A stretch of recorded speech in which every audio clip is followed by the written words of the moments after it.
आणि समजा आता मार्किंग केलं आहे आपण, याच्यासाठी आपल्याला आता याला ह्या अँगलमध्ये कट करायचं.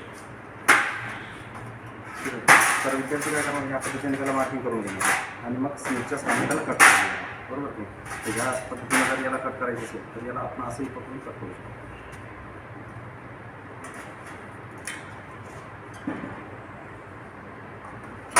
हे वेगवेगळ्या शेपमध्ये जर कट करायचं असेल तर त्यासाठीच अशा पद्धतीने पण अगोदर मार्किंग करणं आवश्यक आहे.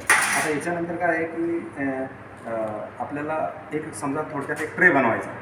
आता आपण याच्यापासून एक ट्रे बनवू सर्व बॅचच्या तर आता सर्वप्रथम याला काय करावं लागतं माहिती आहे का, सीट मेटल हा असा ट्रेड आहे की याच्यामध्ये रेडीमेड तुम्हाला काहीच भेटणार नाही. सगळं तुम्हाला पत्र्यापासून बनावं लागेल. म्हणजे तुम्हाला नाही आरएसीवाल्याने नाही लागणार ते, पण सीट मेटलच्या विद्यार्थ्यांना. तर त्याच्यामध्ये काय आहे की जसं समजा आता आम्हाला समजा एखादा पाईप जरी बनवायचा असेल, आता आम्ही हा पाईप बनवला आहे तर याच्यामध्ये हा पत्राच वापरलेला आहे. पत्रा गोल करून त्याचं जॉईंट केलेलं आहे इथं, ठीक आहे. आणि जॉईंट केल्यानंतर मग ह्या ठिकाणी ह्या दुसऱ्या पत्र्याचं पाईपसारखं बनवून पुन्हा त्याला जॉईंट केलेलं आहे आणि मग बनवलं. म्हणजे याला पाईप डेव्हलपमेंट म्हणतात आमच्या ट्रेडमध्ये. तर पाईप डेव्हलपमेंट करून ह्या पत्र्यापासून पाईप गोल बनवला आहे, ते चौकोनही बनवलं जातं, असं वेगवेगळे आकार बनवले जातात, पण ते पत्र्यापासूनच.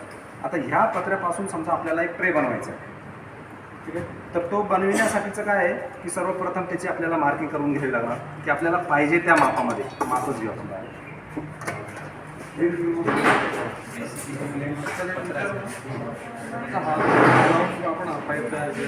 याला काढा